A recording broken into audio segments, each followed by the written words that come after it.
The Hindu temples in its developed form are man's efforts to represent the cosmic order on अर्थ.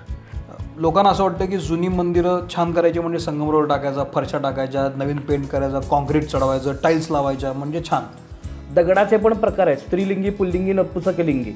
अच्छा, जीर्णोद्धार restoration हा एक भाग झाला, पण मंदिरं बघायची कशी हे तरी कोण सांगते? चेहरे फोडलेले आहेत, काही शिल्पांचे पाय फोडलेले आहेत, पण त्यातलं सौंदर्य नाही नष्ट करता आलेलं. मी ह्याला गेलो होतो तुळजापूरला. अरे तर तुळजापूरला मी स्वतः दर्शनासाठी 4,000 रुपये दिलेले आहेत. आजही एखादं मंदिर नष्ट झालं असेल आपल्याला माहीत नाही की माझ्या शेतामध्ये येतंय, माझ्या जागेमध्ये येतंय, उगाच कोणी काय आलं तर काय व्हायचं, काढून टाकू. गुजरात, महाराष्ट्र राजकीय कट वाटतोय नाही ना. जुन्या संसद भवनाचं जे काही डिझाईन होतं ना गोलाकार, त्याचं इन्स्पिरेशन म्हणजे ही 64 योगिनी मंदिरं बरं का. त्याच्यामध्ये आपण महाराष्ट्र काय काम करते हेरिटेजबद्दल? एक गोष्ट आपण अजून एक लक्षात घ्यायला पाहिजे की आजही भारतामध्ये खूप मंदिरं ही प्रायव्हेट प्रॉपर्टी आहे. कन्झर्वेशन उर्फ रिस्टोरेशन उर्फ जीर्णोद्धार म्हणजे काय?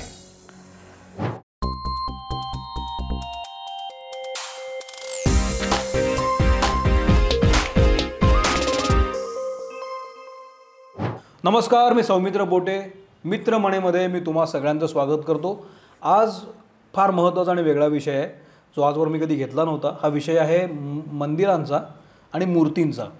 आपल्याकडे आपण नेहमी अशा बातम्या वाचत असतो की मंदिराच्या जीर्णोद्धाराच्या बातम्या असतात, मूर्ती सापडल्याच्या बातम्या असतात, नवीन नवीन मंदिरं उभारणीच्या बातम्या असतात. अशा अनेक बातम्या सातत्यानं मी वाचत असतो, तुम्ही वाचत असता. तर मुळात मंदिरांची उभारणी कशी केली पाहिजे, जुनी मंदिरं कशी टिकवली पाहिजेत, मूर्ती काय सांगतात, त्याचं प्रिझर्वेशन कसं केलं पाहिजे, हेरिटेज काय सांगतं, युनेस्को काय सांगतं, अशा अनेक विषयांवर मला सातत्यानं प्रश्न पडत होते. त्यावर बोलण्यासाठी आज आपल्याकडे आलेला आहे इंद्रनील बंकापुरे. मी तुझं स्वागत करतो इंद्रनील. थँक्यू. इंद्रनील हा तरुण मूर्ती आणि मंदिरांचा अभ्यासक आहे, इंडोलॉजिस्ट आहे आणि फार महत्त्वाच्या विषयांवर तो काम करत असतो. तरुण आहे आणि अतिशय प्रेमानं तो वेगवेगळ्या मंदिरांबद्दल माहिती देत असतो, मूर्तींबद्दल माहिती देत असतो. आज त्याच्याकडचा अनुभव, त्याच्याकडचा अभ्यास तो आपल्यासमोर रित्ता करणार आहे. तुझं मनपूर्वक स्वागत. थँक्यू. मित्रमणेमध्ये तू आलास आणि वेळ दिलास याबद्दल आम्ही पाहुण्यांचं एक स्वागत करतो, त्यांना भेटवस्तू देतो, त्यांना आधी खुश करतो आणि मग त्यांच्याकडनं माहिती काढून घेतो. तर तू आलास याबद्दल अर्क ऑइल्सतर्फे एक छोटीशी भेट. अर्क ऑइल्स हे लाकडी घाणा पद्धतीनं बनवलेले आहेत, पारंपरिक. याच्यामध्ये काहीही केमिकल्स नाही आहेत आणि कोल्ड प्रेस पद्धतीनं बनवलेलं आहे. अतिशय छान आहेत, मी वापरून बघितले. आणि आपल्याकडे आजपासून आणखी नवीन एक गिफ्ट पार्टनर आलेला आहे, नेत्राज फूड्स. तर खूप शुभेच्छा. नेत्राज फूड म्हणजे रेडी टू कुक अशी यांची काही उत्पादनं आहेत. पारंपरिक भारतीय खाद्यपदार्थ ते बनवतात. याच्यामध्ये काही प्रिझर्वेटिव्ज नाही आहेत आणि अतिशय रुचकर, सुंदर असं हा प्रकार मी वापरलेला आहे, त्यामुळे छान आहे. नेत्रा फूड्स आता आपल्याकडे आलेलं आहे.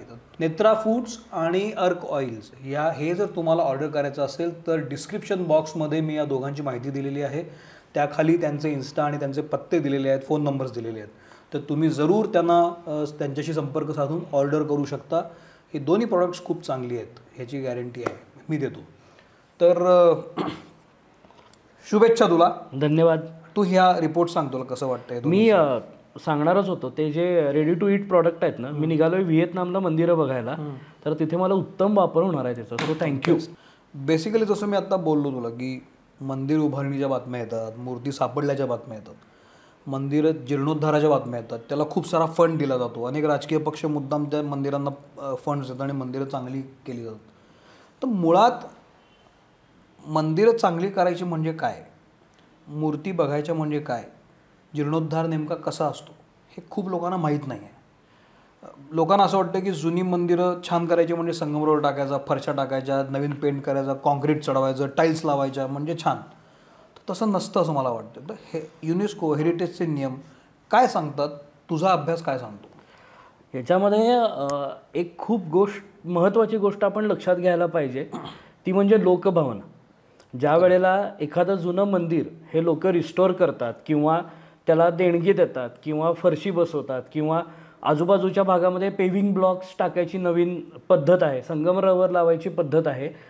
याच्यामध्ये त्यांना प्रामाणिकपणे असं वाटत असतं की आपण हे मंदिराचं सुशोभीकरण करतं. करेक्ट. कारण की आपल्याला त्या पद्धतीनं कधी शिकवलं गेलेलं नाही आहे. पण ज्या वेळेला एखाद्या जुन्या बेसॉल्ट दगडाचं जे मंदिर आहे तर त्याच्यावरती ज्या वेळेला आपण संगमरवराचा एखादा लेअर चिकटवतो त्यावेळेला आपण त्या दगडाचा श्वास बंद करतो, आपण त्या मंदिराचं वय कमी करतो. अच्छा. आपण ज्या वेळेला आजूबाजूच्या भागामध्ये पेव्हिंग ब्लॉक्स टाकून ते सगळं बंद करतो त्यावेळेला ती पाणी जिरण्याची जी काही प्रोसेस आहे मंदिराची तिला आपण कुठंतरी आडकाठी निर्माण करतो. आपण ज्या वेळेला मंदिराला ऑइल पेंट देतो त्यावेळेला त्या मंदिराची समजा एखादा कुणीतरी गेला ऑइल पेंट लावला आणि अजून काही वर्षानंतर एक माणूस गेला की अरे हे चूक आहे, आपण हे करायला पाहिजे, हे काढायला पाहिजे, तर तो ऑइल पेंटचा थर आता एवढ्या आतपर्यंत दगडांमध्ये गेलाय की तो काढायचा असेल तर मूळ दगडाचा पापुद्रा पण त्याच्याबरोबर निघतो. सो या गोष्टी आपण खूप पाळणं गरजेचं आहे की जीर्णोद्धार म्हणजे नक्की काय. तर जीर्णोद्धार म्हणजे तुम्ही एकदमच सगळं जुनं पाडून टाका आणि तिथं नवीन कॉन्क्रीटचं उभं करा तर तो आत्मा निघून जातो मग त्या सगळ्या जागेचा आणि मग त्याला काही तसा अर्थ नाही उरत. त्यामुळे जे जुनं आहे ते नीट सांभाळून ठेवून आपल्याला त्याच्या अवतीभोवतीनं काय करता येईल, जे आहे ते नीट ठेवण्यासाठी काय करता येईल, याच्यामध्ये आपल्या दुर्लक्षाचं एक अतिशय वाईट उदाहरण नुकतंच या मागच्या 2 महिन्यातलं आहे. पुण्यापासून जवळ आपल्याला भुलेश्वराचं मंदिर माहिती आहे, त्या भुलेश्वरकडे जाताना अलीकडे लोणी भापकर नावाचं एक गाव आपल्याला लागतं. तर त्या लोणीमध्ये अतिशय सुंदर मंदिर आहे आणि अगदी 3-4 वर्षांपूर्वी त्या मंदिराचा जो मंडप आहे किंवा गर्भगृहाच्या बाहेरचा जो सगळा भाग आहे तर त्याची भिंत तिरकी झाली होती आणि ते अनेक आर्किटेक्ट्सनी, पुण्यामध्ये खूप मंदिरांवरती प्रेम करणारी लोक आहेत, त्यांनी ते अधिकाऱ्यांच्या कदाचित लक्षात आणून दिलं नाही दिलं मला माहीत नाही, पण आता ती भिंत पडली आहे. बरं. आता वरचा शिखराचा भाग पडलाय, साईडची भिंत त्याच्यामध्ये पडलेली आहे. त्यामुळे अख्ख्या स्ट्रक्चरला धोका त्याच्यातून निर्माण झालाय. तर आपल्या हातामध्ये आहे त्या गोष्टी, आपल्याला दिसतं, फक्त आपण वेळेत त्याच्यावरती काम करत नाही आणि आपल्या पूर्वजांनी आपल्यासाठी सोडलेला वारसा आपण गमवून बसतो. सो थोडा जर आपण विचार केला तर आपल्याला ही मंदिरांची काळजी घेता येणं अगदीच शक्य आहे. या कशी घ्यायची काळजी म्हणजे तू म्हणालास की आपल्याला शिकवलेलं नाही रिस्टोर कसं करायचं, पण मग हे बरं शिकलेलं आहे की टाईल्स लावून टाका, फरशा घालून टाका, कलर मारून टाका, हे बरं हे कोणी शिकवलंय? सध्या जे काही झगझगीत आहे, जे काही चकमकीत आहे ते उत्तम आहे असा आपला समज आहे. त्यामुळे बेभाम फरशा लावून टाकायच्या, उत्तम लाईटिंग करायचं, वरती भले मोठे लाईट लावायचे, हॅलोजन्स लावायचे आणि मग त्या देवतेमधलं देवत्व नाही ना राहत तिथे, ते निघून जातं या सगळ्या गोष्टींमध्ये. तर मंदिरांमध्ये ज्या वेळेला आपण जातो त्यावेळेला तिथे आतमध्ये गेल्यानंतर एक शांतता आपल्याला त्या ठिकाणी जाणवली पाहिजे. त्या गर्भगृहामधलं जे कोण दैवतत्व आहे तर त्याच्या आपण एक पाऊल जवळ जातो ही भावना आपल्या मनामध्ये निर्माण झाली पाहिजे. थोडं गूढ त्या ठिकाणी आपल्याला वाटलं पाहिजे, इंट्रोस्पेक्टिव्ह ॲटमॉस्फिअर त्या ठिकाणी तयार झालं पाहिजे. हे नवीन ठिकाणी होत नाही ना. पण हा मुद्दा असा आहे, पूर्ण कर्म सांगतो. मग आपण आपल्या मूळ मंदिरांचं जे काही तत्व आहे त्याच्यापासून आपण लांब नाही का जात ज्या वेळेला आपण या सगळ्या गोष्टी करतो. हे तू सांगतोस कारण तू त्या मंदिरात कधीतरी जातोस, पण त्या मंदिरावर ज्यांची पोटं आहेत त्यांना जास्तीत जास्त लोकांना खेचायचं असतं आपल्याला. अगदी म्हणून मग ते मुद्दाम झगमगाट करतात, मोठं करतात, लांबून मंदिर दिसेल असं करतात, कारण त्यांना गर्दी हवी असते, त्यातून त्यांना उद्योग हवा असतो. ती इकॉनॉमी वेगळी आहे जे उमेश कुलकर्णीनं देऊळ सिनेमात दाखवलं आहे. बरोबर आहे. त्यातनं अनेकांची पोटं भरतात. मग अशा लोकांनी मग त्यांचं काय चुकतंय, काय करायला पाहिजे? जर देवळं तशीच ठेवली जुनी तर लोक येतील का तिथं? 100%. आता ह्याची मी काही उदाहरणं तुला देतो. कोल्हापूरपासून साधारण 60-62 किलोमीटरवरती कोपेश्वराचं मंदिर आहे आणि शंकराचं मंदिर आहे, कृष्णेच्या काठावरचं मंदिर आहे. अतिशय सुंदर मंदिर. तिथला जो स्वर्ग मंडप आहे ओपन टू स्काय आहे. बरं. शिव हे अवकाश तत्व आहे दाखवण्यासाठी म्हणून तो मोकळा ठेवलेला मंडप आहे. त्या ठिकाणी एक चमत्कार घडतो. चमत्कार म्हणजे काय तर विज्ञान आणि गणित यांनी साध्य केलेलं ते सगळं प्रकरण आहे. तर त्रिपुरारी पौर्णिमेला साधारण मध्यरात्रीच्या सुमारास चंद्र प्रवास करत करत करत त्या स्वर्ग मंडपाच्या सगळ्यात वरच्या मध्यभागी येतो. तो तिथे काही काळ स्थिरावतो. बरोबर तेवढाच प्रकाश त्या खालच्या रंगशिळेवरती पडलेला असतो. रंगशिळा म्हणजे एक गोलाकार उंचवटा त्या मंदिरामध्ये असतो आणि त्या रंगशिळेवरती उभं राहून तुम्ही जे काही कमवलंय ती कला देवाला अर्पण करणं अपेक्षित आहे, म्हणून त्याला रंगशिळा म्हणतात. बरं. तर बरोबर तेवढा रंगशिळेचा जो वर्तुळ आहे त्याच्यावरती प्रकाश असतो, बाकी सगळीकडे अंधार, आणि तो प्रकाश येताना आणि प्रकाश जाताना असं आपल्याला अख्खं ते चित्र त्या ठिकाणी बघायला मिळतं. आता ही घटना तिथे काही वर्षांपूर्वी लोकांच्या उजेडात आली, त्यांनी त्याच्यावरती सुंदर आर्टिकल लिहिले आणि गावातल्या लोकांनी एकत्र येऊन त्या ठिकाणी दीपोत्सव साजरा करायला सुरुवात केली. तर सुरुवातीला अगदी 10-12 लोक आणि 8-10 पणत्या अशा पद्धतीनं जी काही सुरुवात झाली, त्याच्यामध्ये मागच्या वर्षी त्या ठिकाणी त्रिपुरारी पौर्णिमेला भारतभरातून 12,000 पेक्षा जास्त लोक आली होती. 2,500-3,000 हजारपेक्षा जास्त पणत्या त्या ठिकाणी लागल्या होत्या आणि सगळं व्यवस्थित झालं. आपण जी काही मूळ मंदिरं शिल्लक आहेत त्याच्यातलं असं एखादं एलिमेंट जरी आपण लोकांना सांगितलं तरी त्या एका एलिमेंटसाठी लोक तिथे येतील. आपल्याला कुठल्याही झगमगाटाची गरज नाही त्या मंदिरांमध्ये, पण ते मूळ तत्व आपण शोधूयात ना काहीतरी. उदाहरणार्थ कोल्हापूरचं महालक्ष्मी अंबाबाई मंदिर, लाखो लोक मंदिरामध्ये येतात, नवरात्रीला त्या ठिकाणी मंदिरामध्ये येतात. किती लोक मंदिराच्या बाह्य भिंतीवरती असलेल्या 64 योगिनी बघतात? महाराष्ट्रामध्ये रादर भारतामध्ये अशी खूप कमी मंदिरं आहेत की ज्या ठिकाणी आपल्याला तशा योगिनी बघायला मिळतात. बरं, आपण काय केलं? त्या योगिनी ज्या काही तोडल्या असतील, फोडल्या असतील, तर त्यांना सिमेंट आणि कॉन्क्रीटचे पाय आपण लावून टाकले आणि जे काही ते सौंदर्य होतं ते आपण तिथं घालवलं. तर आपण मंदिराची काळजी घेतोय म्हणजे नक्की काय करतोय हे पण आपण बघायला पाहिजे. मी मगाशी भुलेश्वरचं उदाहरण दिलं. भुलेश्वरची शिल्प ही अतिशय सुंदर आणि आखीव रेखीव आहेत, पण काही शिल्पांची चेहरे फोडलेले आहेत, काही शिल्पांचे पाय फोडलेले आहेत, पण त्यातलं सौंदर्य नाही नष्ट करता आलेलं. तो कमरेचा बाग, तो बांधा, ती हाताची हालचाल, हे सगळं त्या तुटलेल्या फुटलेल्या शिल्पांमध्ये आपल्याला बघता येतं. ती दृष्टी फक्त आपल्याला कमवता आली पाहिजे. मग या बाकी कुठल्याही गोष्टीची गरज नाही. हे सगळं त्याचं तो तारून नेईल आपल्याला. पण मग तू अंबाबाई मंदिराचा रेफरन्स घेतला, जिथे लाखो लोक येतात, अनेकांची कुलस्वामी आहे, ती कुलदैवत आहे. मंदिरं म्हणजे जीर्णोद्धार, रिस्टोरेशन हा एक भाग झाला, पण मंदिरं बघायची कशी हे तरी कोण सांगते? हा खूप महत्त्वाचा मुद्दा आहे आणि मला वाटतं की तो खूप सगळ्यांनी एकमेकांना सांगणं, त्याच्यावरती खूप चांगल्या लोकांनी अभ्यास केलेला आहे. देगलूरकर सरांचं मंदिरे कशी बघावी असं एक उत्तम पुस्तक आपल्याला बघायला मिळतं.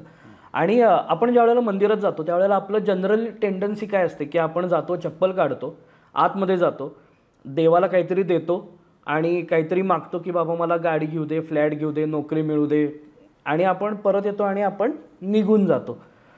तर ते मंदिर नक्की आहे कशासाठी?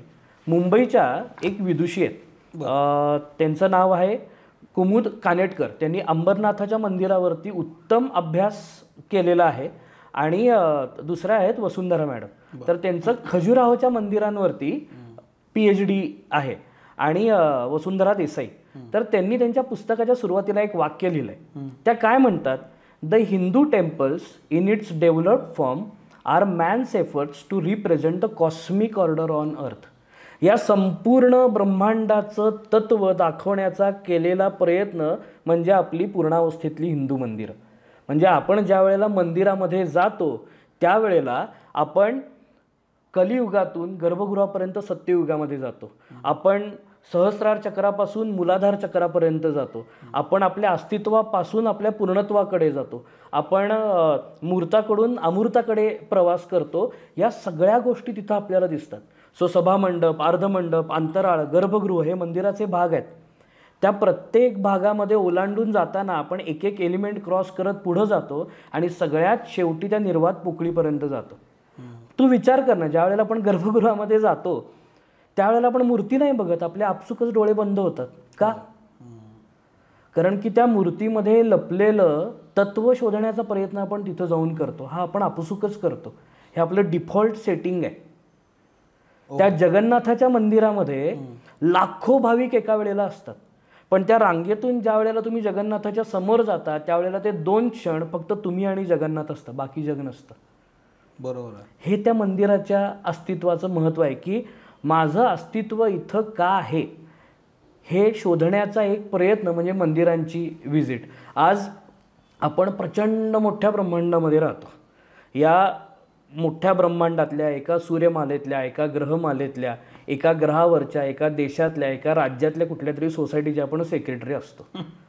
आपण आज पृथ्वीवरून नष्ट झालो तर या ब्रह्मांडाला काहीही फरक पडणार नाही. तरी पण मी माझ्यासाठी, माझ्याकडून, माझं काम, माझं अस्तित्व, माझ्यामुळे हे घडलं, तर हे माझं पण त्या ब्रह्मांडाबरोबर जोडून घेण्यासाठी जो काही प्रवास आहे ना, तो मंदिराच्या माध्यमातून होतो. प्रत्येकाला तो प्रवास थेट करणं शक्य नाही आहे. प्रत्येकजण योगी नाही होऊ शकत, प्रत्येकजण तपश्चर्या नाही करू शकत, म्हणून या स्टेप्स आपल्याला मंदिराच्या माध्यमातून दिल्यात. पण मग मंदिर बांधणी जेव्हा होते, उभारणी होते, तेव्हा या स्टेप्सचा विचार व्हायला पाहिजे. अगदी आता असतो का तो विचार? आत्ता काही प्रमाणात होतो. आजही कुंभकोणम नावाचं गाव तुला माहिती आहे, त्या कुंभकोणम मध्ये गणपती स्थपती नावाचे एक स्थपती आहेत. ते गुरुकुल चालवतात आणि ते दरवर्षी फक्त 14 मुलांना मंदिरं बांधायला शिकवतात. 4 वर्ष ते गुरुकुलामध्ये राहतात आणि नंतर ते जाऊन मंदिरं बांधतात. तर या लोकांनी या प्राचीन मंदिर तत्वाची जी काही आर्किटेक्चरल एलिमेंट्स आहेत ते सांभाळून ठेवायचं काम केलंय. सो काही ठिकाणी हे आजही पाळलं जातं, तेवढ्याच प्रामाणिकपणे पाळलं जातं. कुठल्या जागेवरती बांधायचं, दगड कुठला पाहिजे, दगडाचे पण प्रकार आहेत, स्त्रीलिंगी, पुल्लिंगी, नपुंसकलिंगी. अच्छा, बाहेर दगडाचे प्रकार आहेत. आपल्याला आता दगडांमधल्या ज्या रेषा आहेत त्याच्यावरून ठरतं की ते स्त्री शिल्पाला वापरायचं का पुरुष शिल्पाला वापरायचं. बाहेरच्या दगडांसाठी कुठला दगड वापरायचा, बाहेरच्या भिंतीसाठी पायात कुठला दगड गेला पाहिजे, शिखरावरती कुठला गेला पाहिजे, जे वेट कॅरी करणारे स्तंभ आहेत त्या स्तंभांसाठी कुठला दगड वापरला पाहिजे, गर्भगृहातली मूर्ती आहे ती कुठल्या दगडातून घडली पाहिजे, या सगळ्या गोष्टी आपल्याकडे लिहून ठेवलेल्या आहेत. पण मग आता हेरिटेज काय, म्हणजे युनेस्कोचे नॉर्म्स असतात, येस, ते काय सांगतात?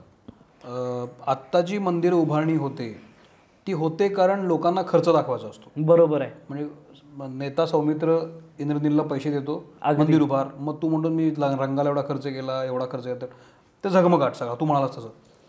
पण मग हेरिटेज हा जो फॅक्ट आहे आपल्याकडे, जी ती व्हॅल्यू सगळी आहे जी, ती लक्षात घेऊन जर आपण ती मंदिरं जपली तर ती मदत मिळते का, तर त्याचं इकॉनॉमिक्स वर्क होतं का? आता ह्याच्यामध्ये एक गोष्ट आपण अजून एक लक्षात घ्यायला पाहिजे की आजही भारतामध्ये खूप मंदिरं ही प्रायव्हेट प्रॉपर्टी आहेत. अनेक मंदिरं ही गव्हर्नमेंटच्या अखत्यारीमध्ये आहेत की ज्याला आपण प्रोटेक्टेड मॉन्युमेंट म्हणू, की आर्किओलॉजिकल सर्वे ऑफ इंडियाच्या अंडर ती प्रोटेक्टेड मॉन्युमेंट आहेत. त्या मॉन्युमेंटचं ज्या वेळेला काम करायचं आहे, उदाहरणार्थ गडचिरोलीमध्ये मार्कंड्याचं जे मंदिर आहे, तर मार्कंडा मंदिराचं काम हे आर्किओलॉजिकल सर्वे ऑफ इंडियानं अतिशय अप्रतिम केलेलं आहे. की तिथला प्रत्येक दगड काढला, त्याला मार्किंग केलं, नोटिंग केलं, तो परत त्या ठिकाणी लावला आणि जसं होतं तसं मंदिर त्यांनी रचलं. पण हे कधी शक्य होतं, ज्या वेळेला ती मंदिरं अशा पद्धतीच्या प्रोटेक्टेड मॉन्युमेंटच्या लिस्टमध्ये असतात. ज्या वेळेला ही नसतात त्यावेळेला त्याच्यावरती कुणाचंच काही हे नाही आहे, चेक नाही, सो काहीच नाही. आणि अशी हजारो मंदिरं आजही आहेत. आजही एखादं मंदिर नष्ट झालं असेल, आपल्याला माहीत नाही की माझ्या शेतामध्ये येतंय, माझ्या जागेमध्ये येतंय, उगाच कोणी काय आलं तर काय व्हायचं, काढून टाकू, ते काढून टाकलं जातं. ती दगडं घरांना वापरली जातात. हे आजही चालतं. त्यामुळे आपला ॲज अ सोसायटी म्हणून प्रयत्न असला पाहिजे की आपल्या आजूबाजूला एखादं जर असं दगडी मंदिर असेल, पडकं का असे ना, ते आर्किओलॉजिकल सर्वे ऑफ इंडियाच्या प्रोटेक्टेड मॉन्युमेंटच्या लिस्टमध्ये कसं येईल. आता याचे व्यवस्थित फॉर्म्स आपल्या ASIच्या वेबसाईटवरती अवेलेबल आहेत. त्यासाठी तुम्हाला कुठल्याही रिसर्चची गरज नाही. अगदी सर्वसामान्य माणूस देखील हे फॉर्म भरू शकतो की एक जबाबदार नागरिक म्हणून की मला इथं दिसतंय असं असं आहे. त्याच्यामध्ये अजून तुम्हाला काय माहिती हवी असेल तर माझ्यासारखे अनेक लोक सगळ्या भागामध्ये आहेत, ते मदत त्या ठिकाणी करू शकतील. पण समाज म्हणून जोपर्यंत आपण त्या बाबतीला की हे माझं आहे आणि हे जपून ठेवणं ही आपली गरज आहे, हे माझं काम आहे, हे जोपर्यंत होत नाही ना तोपर्यंत हा बदल नाही होणार. कारण की ते खूप वाईड स्प्रेड आहे. बरं, आत्ता तू बोललो तर म्हणालास की 64 योगिनी अंबाबाईच्या मंदिरामध्ये किती लोकांना माहिती आहे. तर अशी काही उदाहरणं सांगू शकशील का की या मंदिरात गेला असाल तर हे बघितलं का तुम्ही, किंवा बघायला पाहिजे, अंबाबाईच्या मंदिरात जाणार असाल तर या गोष्टी बघा, तिरुपतीला गेला तर हे बघा, शिर्डीला गेला तर हे पहा, खिद्रापूरला हे पहा, असं काही सांगू शकशील की जे अतिशय उत्तम आहे आणि आपण बघतच नाही, आपण जातो कायम पण बघत नाही? अगदी. आता मी मगाशी जगन्नाथाचं बोललो, त्यामुळे आपण सुरुवात ही ओडिसामधूनच करूयात की ओडिसामध्ये भुवनेश्वर हे त्यांच्या राजधानीचं शहर. तर भुवनेश्वर पासून साधारण एक हार्डली 30-32 किलोमीटरवरती हिरापूर नावाचं 64 योगिनींचं मंदिर आहे. आपल्या जुन्या संसद भवनाचं जे काही डिझाईन होतं ना गोलाकार, त्याचं इन्स्पिरेशन म्हणजे ही 64 योगिनी मंदिर बरं का. हो का. हा. आणि ती मध्ये महामाया असते, बाजूनं योगिनी असतात, बाहेर कात्यायनी असतात, सुरुवातीला भैरव असतात.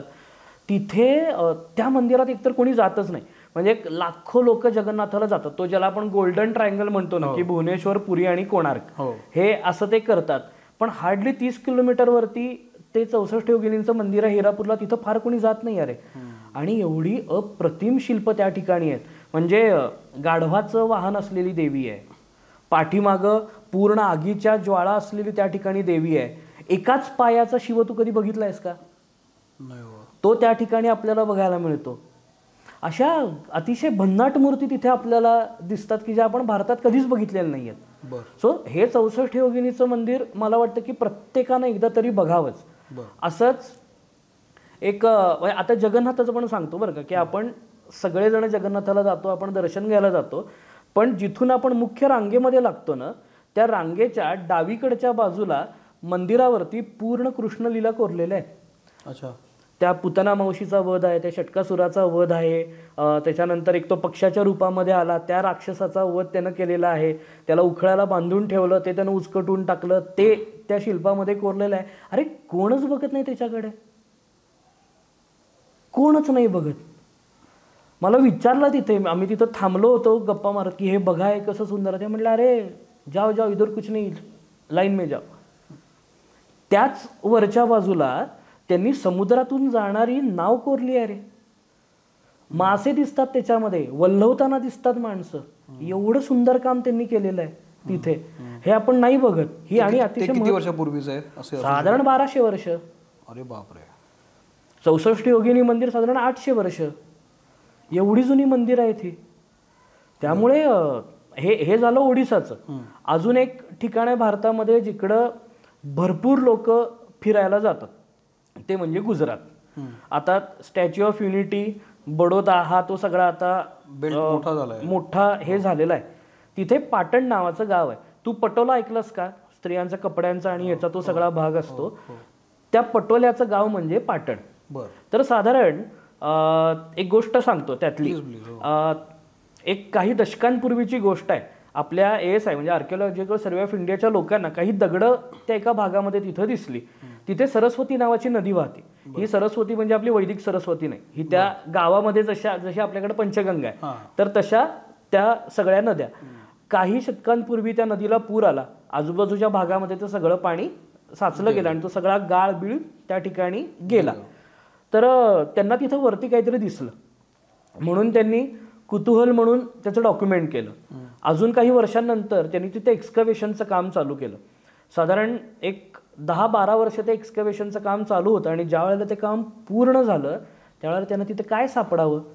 7 मजली खोल जमिनीच्या खाली बांधलेलं विष्णूचं मंदिर. बापरे. जमिनीच्या खाली 7 मजले. आजची आपली इमारतीची एक भिंत सरळ बांधू शकत नाही आपण विटांची. जमिनीच्या खाली 7 मजले खोल. आणि कुणी कमेंट्स केलंय ते काम? राणी उदयामती, एका राणीनं बांधलेलं मंदिर आहे ते. आपल्याला माहीतच नाहीये. हे कुठं आहे? हे पाटण मध्येच आहे. पाटण गावात. अरे वर्ल्ड हेरिटेज साईट आहे. सलग 3 वर्ष जगातली सगळ्यात स्वच्छ साईट म्हणून त्याला अवॉर्ड मिळतोय. आपल्याला माहीतच नाही. पाटणला गुजरातमध्ये जगभरातली लोक त्या ठिकाणी बघायला जातात, आपण नाही जात. या अतिशय भन्नाट जागा आहेत. हे राणी की वावचं झालं. तशीच एक जागा मध्य प्रदेशमध्ये आहे. मध्य प्रदेशमध्ये भीमबेटका हे नाव आपण कधी ऐकलंय का? नाही बाबा. पद्मश्री विष्णू श्रीधर वाकणकर, हरिभाऊ वाकणकर उज्जैनचे होते, आर्किओलॉजिस्ट होते. 86 साली पद्मश्री मिळाला. 89 साली सिंगापूरमध्ये ते गेले. त्या माणसानं ती भीमबेटका जागाही जगासमोर मांडली. सलग 1 लाख वर्ष मानवी वस्ती असलेलं ठिकाण आहे ते. 650 गुहा त्या ठिकाणी शोधल्या. त्यापैकी 400 पेक्षा जास्तांमध्ये चित्र काढलेली आहेत. आणि ही चित्र 17 ते 20 हजार वर्ष जुनी आहेत. 17 ते 20 हजार वर्ष जुनी. माणूस कलाकार म्हणून व्यक्त होताना आपण ज्या काही गोष्टी शिकतो ना, ते व्यक्त होणं जर आपल्याला शिकायचं असेल तर सुरुवात आपल्याला 20,000 वर्ष आधीपासून करावी लागते. हे भीमबेटका मराठी माणसाने शोधलेली जागा आहे, आपल्याला माहीत नाही. आणि त्या रूटवरती खास आपली मराठी लोक फिरतात बरं का, भरपूर फिरतात. सांचीला जातात, विदिशाला जातात, भोजपूरला जातात, पुढे भोपाळला जातात, सगळीकडे फिरतात. भीमबेटक्याला किती जातात आहे डाऊट. महाराष्ट्रामध्ये कुठलं आहे असं? अरे महाराष्ट्र तर मी तुला सांगू का की निसर्ग, इतिहास, संस्कृती या सगळ्यांनी असं भरभरून दिलेलं म्हणजे आपलं महाराष्ट्र आहे. आणि प्रत्येक गावामध्ये असं काहीतरी एक भन्नाट उदाहरण तुला दिसेल. मी मगाशी म्हटलं ते की चंद्रपूर, गडचिरोली हे काही फिरायचे भाग आहेत का? म्हणजे आपल्याला स्वाभाविकच प्रश्न पडेल की तिथं कोण जाणार फिरायला.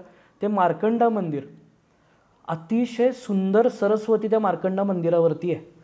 त्याच्यानंतर तिथं एक शिकार करणाऱ्या स्त्रीचं शिल्प आहे बरं का. ती भिल्लीण स्त्री आहे, त्या जंगलामध्ये राहणारी आहे. तिचा वेश पण तसाच आहे. तिनं रानडुकराला मारलेला बाण त्या रानडुकरातून आरपार गेलेलं शिल्प आहे तिथे.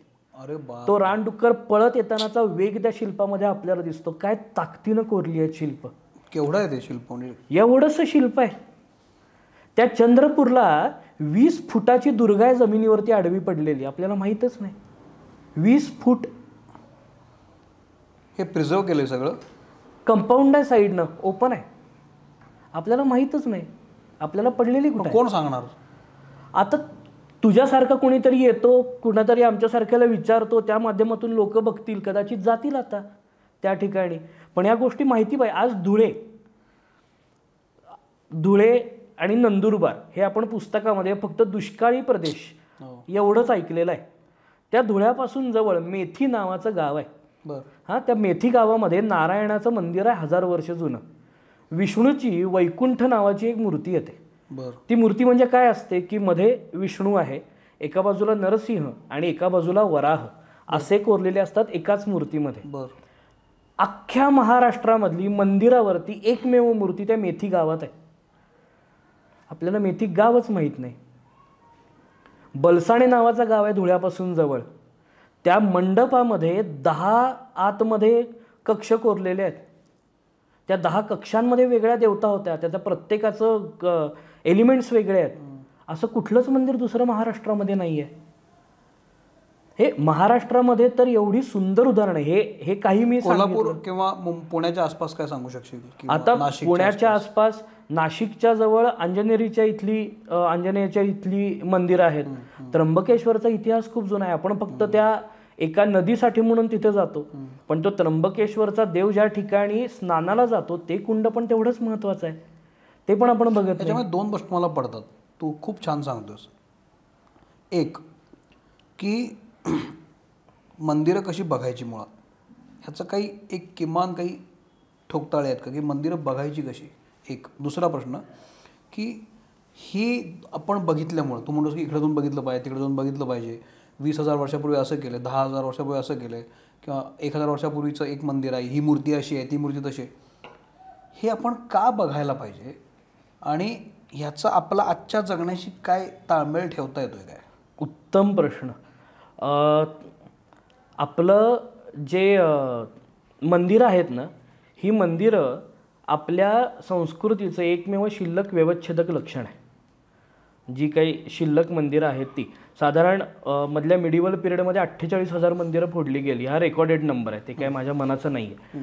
तर ही मंदिरं आज आपल्याला काय देतात हा खूप महत्त्वाचा प्रश्न आहे.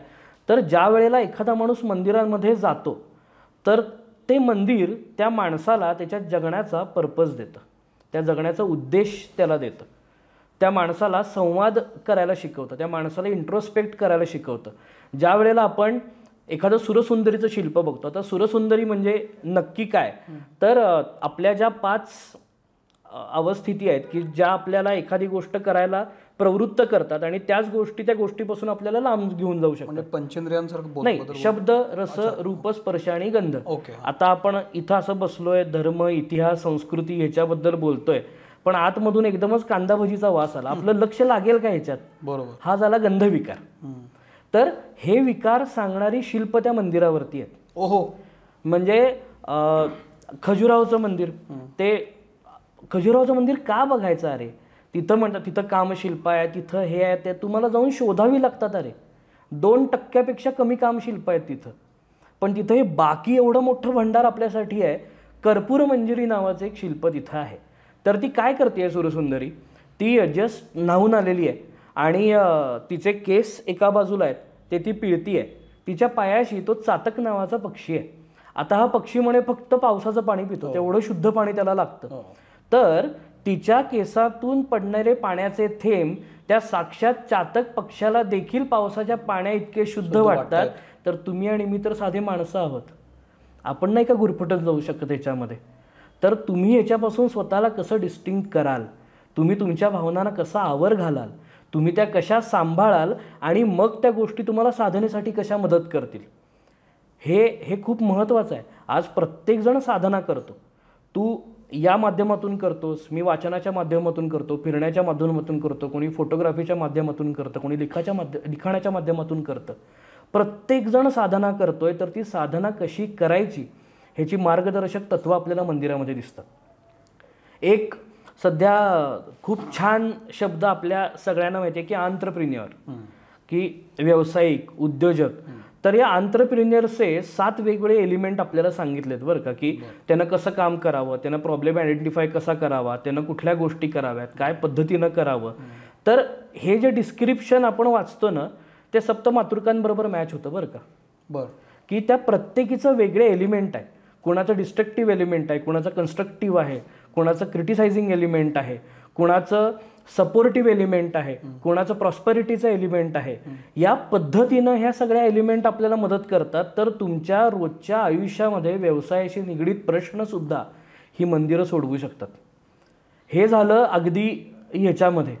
पण ज्या वेळेला आपण त्या मंदिरामध्ये जातो त्यावेळेला एक अतिशय साधी गोष्ट, आपण भारताच्या इकॉनॉमीला सपोर्ट करत असतो. त्या मंदिराच्या अवतीभोवती अनेक विक्रेते असतात. तिथे ज्या वेळेला फुटफॉल त्या ठिकाणी वाढतो, 2 कोणीतरी उपहारगृह काढतं, 2 कोणीतरी अजून एक स्टॉल काढतं, कोणीतरी पुस्तकाचं दुकान काढतं, हार फुलाचं कोणीतरी काढतं. त्याच्यामध्ये 4 लोक अशी तयार होतात ज्या ठिकाणी त्या मंदिराची माहिती द्यायला चालू करतात. कोपेश्वरचं आज ते उदाहरण आहे, अनेक मंदिरांचं असं उदाहरण आहे, सर्वच मंदिरांचं ऑलमोस्ट. ती मुलं आज गावामध्ये राहून त्या मंदिराच्या जीवावरती 10-12 हजार रुपये कमवतात, आईवडिलांबरोबर थांबतात, शेतीमध्ये मदत करतात आणि दे आर हॅप्पी. महात्मा गांधींचं खेड्याकडे चला हे जे आहे ना, ते मंदिरांच्या माध्यमातून साध्य होऊ शकतं. ती कशाला येतील रे शहरामध्ये 5-7 हजारावरती काम करायला? गावी राहतील, आईवडिलांबरोबर राहतील. हे साध्य व्हायला लागले मंदिरांच्या माध्यमातून. अशी उदाहरणं आहेत आपल्यासमोर. म्हणून मंदिरांना भेट द्यायची. तू हे सांगितलंस मला की ती मुलं गावात राहतात, त्यांना रोजगार निर्मिती होते, ही चांगलीच गोष्ट आहे. पण ह्याची डार्क साईड पण आहे अगदी, जी त्यांना मंदिराचं काय पडलेलंच नसते. त्यांना आत्ता माझा धंदा विषय अशी अनेक उदाहरणं मी बघतो. त्याच्यात श्रद्धा नसते, डिसिप्लिन नसतो, काही नसतं, ये उरक संपव. म्हणजे मी स्वतः मी ह्याला गेलो होतो तुळजापूरला. अरे तर तुळजापूरला मी स्वतः दर्शनासाठी 4,000 रुपये दिलेले आहेत. वा, श्रीमंत व्हायला लागलेत आपली मंदिर. म्हणजे ही लुटालूट आहे की नाही? अहो, म्हणजे मला हे म्हणायचं की व्हॅल्यूज आणि प्राईस ह्याच्यामध्ये एक काहीतरी बॅलन्स असायला पाहिजे. अर्थात आजचा तो विषय नाही की त्यांनी काय करायला पाहिजे. मला एवढंच वाटतं की मला कोण मंदिर दाखवत नाही, मी अचानक एखाद्या मंदिरात गेलो तर मी मंदिरं बघायला कशी पाहिजेत, कसं बघायला पाहिजे, मी त्याचं एक नवनीत गाईड तुला सांगतो. मंदिरं कशी, पण त्याच्या आधी तू जो मुद्दा मांडलास ना, त्याला स्वामी विवेकानंदांचं एक वाक्य आहे, तेवढं फक्त सांगतो आणि आपण पुढे जाऊयात. त्यांनी त्यांच्या भाषणामध्ये सांगितलं होतं की ज्या वेळेला शिक्षणातून संस्कार जातात त्यावेळेला पिढी उथळ होते. आपलं ते झालंय आत्ता. शिक्षणातून संस्कार काढून टाकले म्हणून ह्या सगळ्या गोष्टी व्हायला लागल्यात. पण ते आपण करू, हळूहळू वेळ लागेल पण ते होईल.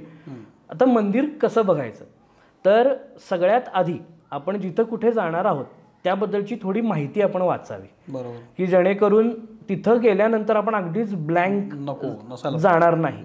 त्यानंतर सगळ्यात आधी मंदिराला आपण प्रदक्षिणा घालणं आवश्यक आहे, की आपण आतमध्ये गेल्यानंतर की आजूबाजूला काय काय बाबा मंदिरांच्या कुठली शिल्प कोरलेली आहेत, त्यातली अनेक शिल्प आपल्याला ओळखता येतात आणि सोपं आहे. विष्णूचं शिल्प ओळखायचं असेल तर शंख चक्र गदा पद्म हे त्याच्या हातामध्ये आपल्याला दिसतात. काही शिल्प ही त्या विशिष्ट दिशांना कोरलेली असतात. उदाहरणार्थ अष्टदिक्पाल, 8 दिशांचे 8 देव, गार्डियन डिटीज. आणि ते लक्षात ठेवणं अगदी सोपं आहे, की आपल्या रोजच्या ह्याच्यामध्ये पण आपण ते बघतो की पूर्वेला इंद्र, पश्चिमेला वरुण, म्हणून पश्चिमेचा वारा, पश्चिमेचा पाऊस, पश्चिमेचं हे, पश्चिमेचा वरुण, दक्षिणेचा यम, दक्षिणेकडे तोंड करून झोपू नये, दक्षिणेकडे पाय करून झोपू नये, ते उत्तरेचा कुबेर, तुम्ही व्यवसाय करताय, तुम्हाला कन्व्हिन्स करायचं, उत्तरेला तोंड करून बसा, त्या एनर्जीज तुमच्याकडे येतील. हे झाले 4 प्रमुख दिशा. 4 उपदिशा, त्या उपदिशांच्या नावामध्येच त्या देवतांची नावं आहेत. आग्नेय, नैऋत्य, वायव्य आणि ईशान्य. आग्नेयचा अग्नी, नैऋत्येचा निवृत्ती, वायव्येचा वायू आणि ईशान्येचा ईशान. तुम्ही तुमचा कंपास उघडलात, ज्या दिशेला तो जो देव दिसेल तो देव. अच्छा, हे युनिव्हर्सल आहे. बरं, त्याला आणि ते खूप प्रॉमिनंटली सगळीकडे कोरलेलं आहे, स्पेसिफिकली शिवाच्या मंदिरांमध्ये. तर ते तिथं आपल्याला दिसतं. त्यानंतर मंदिराला बाहेरून आपण ज्या वेळेला फेरी मारतो त्यावेळेला मुख्य देवकोष्ठ असतात, की समजा ही मंदिराची बाह्य भिंत आहे तर त्याच्या मधोमध एक देवकोष्ठ आपल्याला दिसतं, की ज्याच्यामध्ये आतमधली जी मुख्य देवता आहे त्याच्याशी निगडीत कुठले तरी एलिमेंट त्या ठिकाणी कोरलेले असतात. सो उदाहरणार्थ आतमध्ये जर विष्णू असेल तर बाहेर अवतार कोरलेले असतील. आतमध्ये जर शिव आहे तर बाहेर भैरव, चामुंडा, अशा वीरभद्र अशा गोष्टी कोरलेल्या असतील, त्या आपल्याला ओळखता येतात. ते बघून मग सुरसुंदरी मी तुला सांगितलं ते सगळं बघून मग आपण मंदिरामध्ये आतमध्ये प्रवेश करणं अपेक्षित आहे. आणि मग आतमध्ये प्रवेश करत असताना मंदिराचे जे खांब आहेत ना ते पण प्रत्येकानं बघावेत. तू बडबड्या कासवाची गोष्ट ऐकली आहेस का रे, की अननेसेसरी बडबड कशी घातक पंचतंत्रातली गोष्ट आहे, की ते एका तलावात राहत असतं, त्यातले मासे संपतात आणि मग ते 2 हंस मित्र असतात. तर ते म्हणतात की अरे आम्ही एक काठी आणतो, त्या काठीला तू पकड आणि आम्हाला उडत उडत दुसऱ्या तलावामध्ये तुला घेऊन जातो. कासव खुश होतं. ते येतात, काठी पकडतात, पण कासवाला असते बडबडायची सवय. बरोबर, ते उडत जाताना तोंड उघडतं, खाली पडतं, कुणीतरी येतं आणि त्याला खाऊन टाकतं. अननेसेसरी बडबड कशी घातक ठरू शकते हे सांगणारी पंचतंत्रामधली कथा आहे. ती त्या कोपेश्वर मंदिराच्या खांबावरती कोरलेली आहे रे. काय सांगतोस? 3-4 इंचाची एवढीशी गोष्ट आहे, केवढी शिकवण देऊन जाते. तशीच मगर आणि माकडाची गोष्ट, की माझं काळीज तुला खायचं आहे वगैरे, ही गोष्ट ही त्या 1400 वर्ष जुन्या भुवनेश्वरमधल्या परशुरामेश्वर मंदिराच्या खिडकीवरती कोरलेली गोष्ट आहे. म्हणजे आता तिथं ज्या आल्या त्या किती जुन्या गोष्टी असतील ज्या आपण आजही मी आजी आजोबा आई वडील सांगतात ना आपल्या मुलांना त्या गोष्टी. एवढी ती जुनी परंपरा आहे. हे सगळं बघत बघत आपण जातो मंडपामध्ये, मुख्य जो हॉल आहे तो, आणि मग त्या ठिकाणी आपण जे काही देवाला अर्पण करायचं ते अर्पण करतो. आणि मग तिथून अंतराळ नावाचा एक भाग येतो, की जो गर्भगृह आणि मंडप यांना जोडणारा भाग आहे. वेस्टिब्यूल ज्याला आपण म्हणू, न्यूट्रल फेज आपण ज्याला म्हणू, की एकदा तिथून तुम्ही पुढं जाताना तुम्ही मग आत्तापर्यंत जे काही सगळं बघितलंय, अनुभवलंय ना, ते कुठंतरी मागं ठेवून त्या परमात्म्यापर्यंत जायचा प्रयत्न करा. म्हणून त्या अंतराळ, आणि मग अंतराळातून आपण गर्भगृहामध्ये प्रवेश करतो. मग तिथे आपण बसून 1-2 क्षण शांतपणे ध्यान करणं अपेक्षित आहे. ती जी काही मंत्रोच्चारानं एनर्जी त्या ठिकाणी निर्माण झालेली आहे ती थोडी आपल्यामध्ये घेणं आपण आवश्यक आहे. स्थैर्य मनाचं त्या ठिकाणी आपण अचीव करू शकतो. आणि मग हे सगळं करून आपण बाहेर येतो.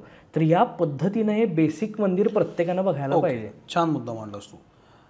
हेरिटेज किंवा आर्किओलॉजिकल सर्वे ऑफ इंडियानं प्रमाणित केलेली जी देवळं असतात किंवा पुरातत्व विभागानं त्याला जेव्हा शिक्कामोर्तब होतं की हेरिटेज अंडर येतं आहे, तर त्यासाठी काही विशेष कष्ट घ्यावे लागतात का? त्याचा काही फायदा असतो का? आपल्याकडे खूप मंदिरं आहेत, गल्लोगल्ली जुनी जुनी मंदिरं असतात, ती तशीच असतात, पण त्यावर काही विशेष कष्ट घेऊन जर ती हेरिटेजमध्ये आणली आपण तर त्याचा काही बेनिफिट आपल्याला मिळतो का? असं काही भारतामध्ये होतंय का? अशी काही शहरं काम करतात का काही हेरिटेजबद्दल? एक उदाहरण मी तुला देईन, पण त्याच्या आधी एक सांगतो की आपल्याकडे प्रत्येक शहरामध्ये हेरिटेज काउन्सिल असतं. प्रत्येक शहरामध्ये आणि ते त्या शहरातल्या ज्या काही वास्तू आहेत त्या वास्तूंची काळजी घेण्याचं काम, ते व्यवस्थित सांभाळलं जातं की नाही हे बेसिक सगळं बघणं हे त्यांच्याकडे सगळं काम असतं. तर अहमदाबाद तुला माहिती आहे गुजरातमधलं शहर आहे. या अहमदाबादचं काय वैशिष्ट्य आहे बरं तुला माहिती आहे का? की एक या हेरिटेजच्या दृष्टिकोनातून नाही, भारतामधलं सगळ्यात पहिलं वर्ल्ड हेरिटेज सिटी म्हणून जाहीर झालेलं गाव आहे, ते शहर आहे. अख्खं शहर, एक वास्तू नाही, अख्खं शहर वर्ल्ड हेरिटेज सिटी म्हणून ते केलंय. 2600 पेक्षा जास्त हेरिटेज साईट्स त्यांनी त्यांच्या शहरातल्या डॉक्युमेंट केलेल्या आहेत. अख्खं शहर हेरिटेज होऊ शकते? अरे केलंय ना त्यांनी. म्हणजे काय केलंय त्यांनी? युनेस्कोच्या गाईडलाईन्स आहेत. ओके. आणि याच्यामध्ये मला काय, आपण गुजरात महाराष्ट्र राजकीय कट वाटतोय नाही ना तुला, हा राजकीय नाही, हा सामाजिक कट 100% आहे. त्या गावामधलं प्रत्येक असोसिएशन, प्रत्येक माणूस एकत्र आला, लॉयर्स एकत्र आले, आर्किटेक्ट्स एकत्र आले, हेरिटेज कन्झर्वेशनिस्ट एकत्र आले, कन्झर्वेशन आर्किटेक्ट्स एकत्र आले, टाउन प्लॅनिंगवाले एकत्र आले, CA एकत्र आले. या सगळ्यांनी ज्या युनेस्कोच्या गाईडलाईन्स आहेत की ज्या एखादं शहर हे वर्ल्ड हेरिटेज सिटी म्हणून जाहीर करण्यासाठी लागतं, त्या प्रत्येकावरती काम केलेलं आहे.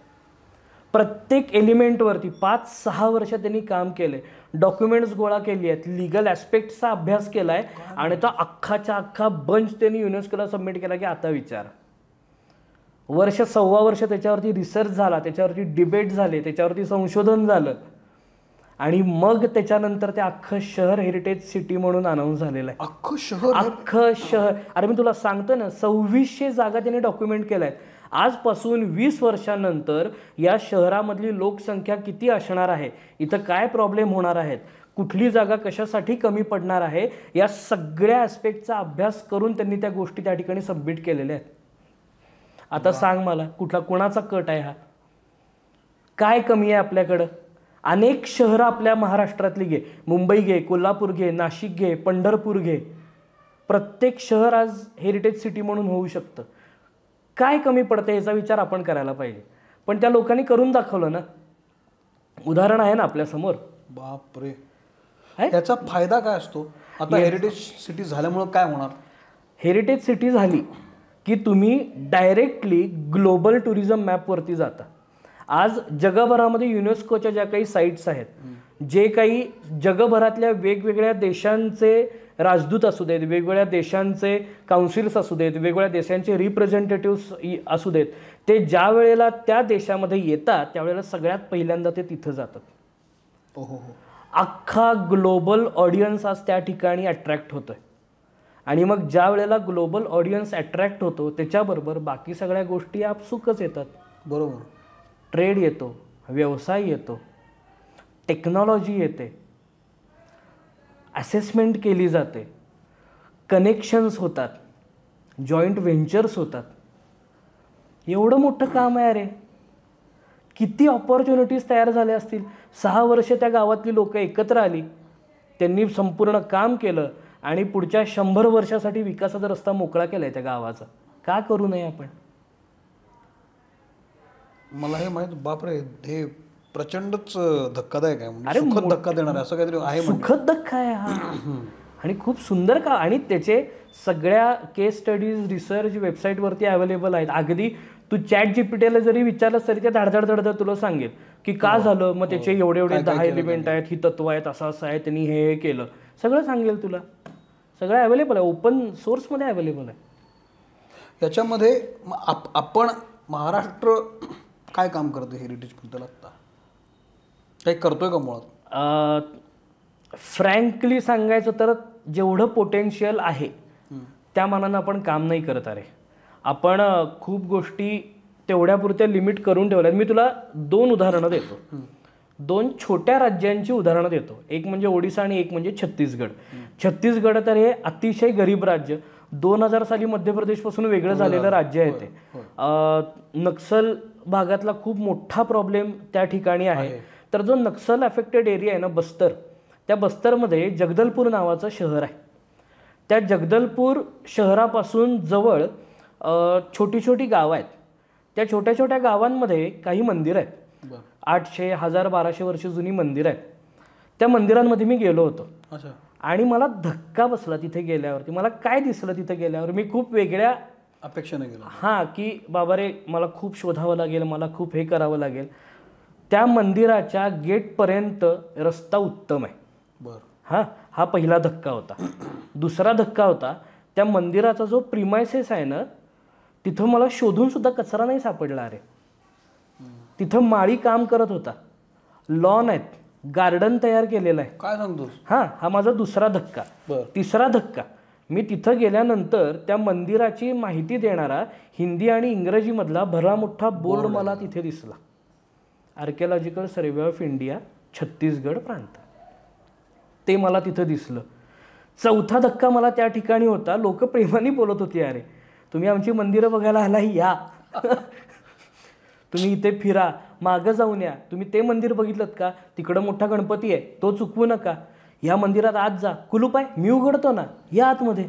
अरे अरे अरे म्हटलं एवढं नसतं बोलायचं प्रेम, आम्हाला नाही आहे सवय. आणि कुठं रे, मी तुला रायपूर पण म्हणत नाही, मी राजधानीचं शहर पण म्हणत नाही आहे. जगदलपूर बस्तरसारख्या भागामधलं कॉर्नरमधलं एक छोटं गाव, जिथून 2 किलोमीटरवरती नक्षलाईटचं पहिलं चेकपोस्ट आहे. भोरमदेव नावाचं गाव. त्या गावामध्ये शंकराचं मंदिर आहे, ज्याला छत्तीसगडचं खजुराहो म्हणतात. अप्रतिम शिल्प त्या मंदिरावरती. अरे तुम्हाला कचरा शोधून सापडत नाही, पार्किंगची व्यवस्था वेगळी आहे. कुणी केली, कशी, म्हणजे कसं झालंय, त्या गावातल्या लोकांनी केली? अरे राजकीय इच्छाशक्ती, त्या गावातली लोक त्यांनी एकत्र केली.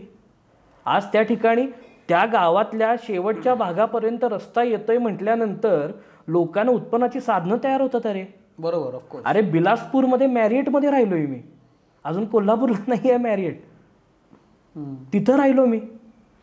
का हे सगळं लोकांचा राबता होता तिथे, येत होते लोक? हो हो, बर, लोक येत. अरे स्थानिक लोक पण खूप मोठ्या प्रमाणामध्ये त्यांच्या मंदिरात जातात, हे मला तिथं जाणवलेली गोष्ट आहे. बर, की रायपूरचा माणूस हा जातो बिलासपूरला मंदिरांमध्ये. तिथं ताला नावाचं एक मंदिर आहे. ताला हे बिलासपूरपासून रायपूरच्या रस्त्यावरती मध्ये ताला नावाचं गाव लागतं. तर त्या ठिकाणी देवराणी जेठाणी नावाची मंदिर आहेत, भग्न अवस्थेत आहेत. त्या ठिकाणी एक शिल्प बघितलं जे आजपर्यंत भारतामध्ये मी कुठंच बघितलं नव्हतं. महाशिवरुद्र असं शिल्प. काय आहे तर 8-9 फुटाचा शिव आणि त्याच्या शरीराचा प्रत्येक एलिमेंट हा प्राण्यापासून तयार झालेला आहे.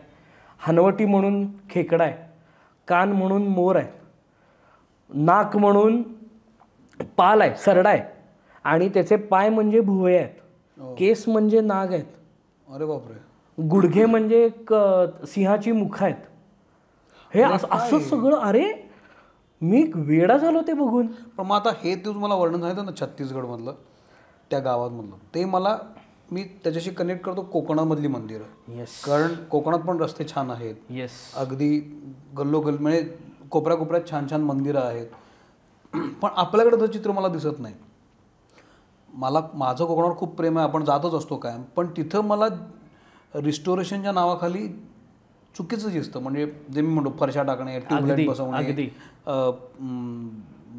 कॉन्क्रीट लावून टाकणे, आणि त्याच्या मग हे जे कल्चर आहे ना, तिथल्याही लोकांना कळत असतं की हे जपलं पाहिजे, कल्चर आपलं आहे, जुनं मंदिर आहे. पण कम्प्लिटली उलटा भाग दिसतो मला. मग हे कोण ठरवतं? ती देवस्थान समिती ठरवते. त्या इतर लोकांना बोलायचा अधिकार नसतो, ती समिती ठरवते आणि ते करून टाकते. हे ते सगळं आयसोलेट होत चाललंय ना, की माझं मंदिर, माझी समिती, मी म्हणेन तो कायदा. हे कसं थांबणार सगळं? लोकांनी पुढाकार घेतल्यावर. त्याला खरं सांगायचं तर दुसरा कुठलाच मार्ग नाही आहे. ज्या वेळेला 4 व्हॉइसेसच्या अगेन्स्ट 100 व्हॉइसेस एकत्र येतात त्यावेळेला या गोष्टी थांबतात. पण याची मला तक्रार करता येते कुठं, समजा एक जुनं मंदिर आहे हां, आणि देवस्थान समितीने ठरवलं की इथं आपण ग्रॅनाईट टाकायचं, आणि मला दिसते की शेणानं सारवलेलं सुंदर जुनं मंदिर आहे, ते ग्रॅनाईट टाकतं, तर मी काय त्यांच्याशी भांडू शकत नाही, कारण मी गावातलाच आहे, मला राहायचं हो. बरोबर आहे. मग मी काय करायचं आता? तुला त्याच्यामध्ये ASIचं कंप्लेंट पोर्टल आहे, त्याच्यावरती तुम्हाला ती तक्रार टाकता येते. त्याच्यावरती फोटो बिटो अपलोड करायची सगळी पद्धत आहे. त्याला रीतसर तुम्हाला पोच मिळते, त्याचा तुम्ही फॉलोअप घेऊ शकता. ही सिस्टीम आपल्याकडे आहे.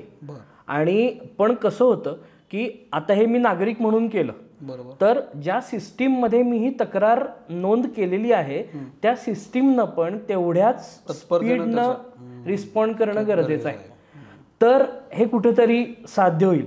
मी कोल्हापूर जवळचं एक मंदिर आहे, मी त्याचं नाव नाही सांगणार कारण की तो जरा याचा मुद्दा आहे. तर लॉकडाऊनमध्ये काय घडलं त्या मंदिरात, त्या मंदिरावरती शिलालेख होते की शिलालेख की कुठल्या राजाने बांधले, कुणी डोनेट केलंय, कुणी काय केलंय.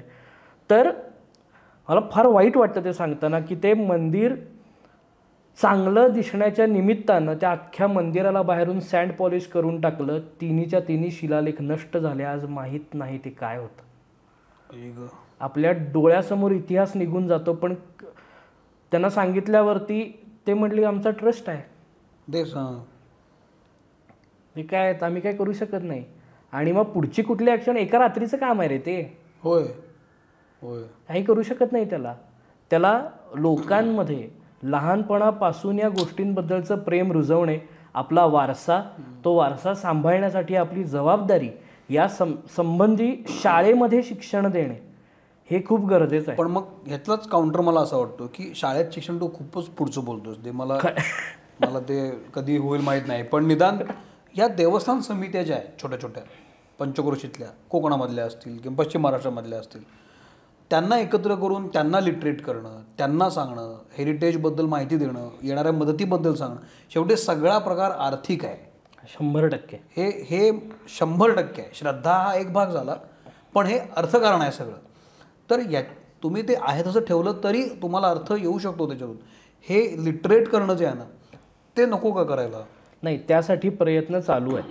आज मी स्वतः छोट्या छोट्या गावांमध्ये जाऊन ग्रामसभेमध्ये काही विषय मी मांडतो, काही कार्यक्रम मी त्या गावांसाठी करतो की जेणेकरून की ॲटलिस्ट हे आपलं आहे याची एक जाणीव त्या लोकांना व्हावी. आणि अशी करणारी अनेक लोक आहेत. आणि सुदैवानं आज या सोशल मीडियाच्या माध्यमातून आज गावामधला जो तरुण आहे ना, तो तरुण असं काही दिसलं की कुणाला तरी इन्व्हाइट करतो की बाबा रे आम्ही बोलू शकत नाही, तुम्ही येऊन बोला.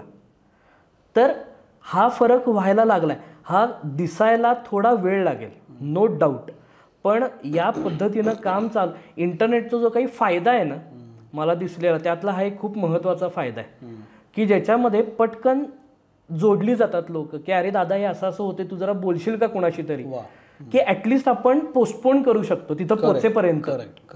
की अरे मग की अरे हे हा जो तुम्ही खांब बघताय ना, हा खांब त्याच्यावरचं हे बघा, ते लाकडी काम बघा, हे काम आता करता येणं शक्य नाही आहे. आणि तुम्ही जाल, खांब कुठेही जाणार नाही, काही होत नाही त्याला, तो ठेवा तसंच. तुम्ही जर समजावून सांगितलं तर ते ऐकतात. फक्त तो मधला जो तिथं पोचण्यापर्यंतचा जो गॅप आहे ना, तो हळूहळू कमी करणं गरजेचं आहे. त्याचबरोबर गोव्यातली मंदिरं मला तशी वाटत नाहीत. म्हणजे आता आपण शेवटच्या टप्प्याकडे आलोय, पण गोव्यामधली मंदिरं मला स्वच्छ वाटतात, नीटनेटके वाटतात, जुनी आहेत तशी ठेवण्याचा प्रयत्न दिसतो. हे जे कल्चरल शॉक आहेत ना, की किती अंतर आहे कोकण आणि गोव्यामध्ये, एक सीमा आहे फक्त. हे जे सुशिक्षितपणा आहे ना की त्या सेक्टरमधला, हा आपल्याकडे का नाही, तिकडे कसं काय गेलाय? आपण महाराष्ट्रामध्ये राहून खूप सुधारलोय, खूप पुढे गेलोय आपण. त्यामुळे आपण बेसिक गोष्टींमध्ये जरा हे करतो की, पण तुला खरं सांगू हार्डली की गोवा आणि महाराष्ट्र तू म्हटलास ना की एकदम धुसर भाग आहे तो, पण तुम्हाला बदललं की तुम्हाला फरक कळतो. म्हणजे आता तिथं सप्तकोटेश्वराचं मंदिर असेल किंवा बाकीची मंदिर असेल, मंगेशीचं असेल, किंवा अगदी त्या चोरला घाटातून आल्यानंतर तांबडी सुरला म्हणून जंगलातलं जे शिवाचं मंदिर आहे ते त्या ठिकाणी मंदिर असेल. अरे खूप छान ठेवले रे. तुला सांगू का की इच्छाशक्ती ह्याच्या व्यतिरिक्त काहीही लागत नाही. आज सगळ्यात जास्त फंड आपल्याकडे आहेत.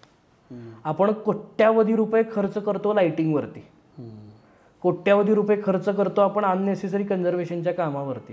कन्झर्वेशनची कामं खूप उत्तम होतं. अजिंठ्यामध्ये आर्किओलॉजिकल सर्वे ऑफ इंडियानं केलेलं कन्झर्वेशनचं काम हे अप्रतिम केलेलं काम आहे. एक शेवटचा प्रश्न विचारतो.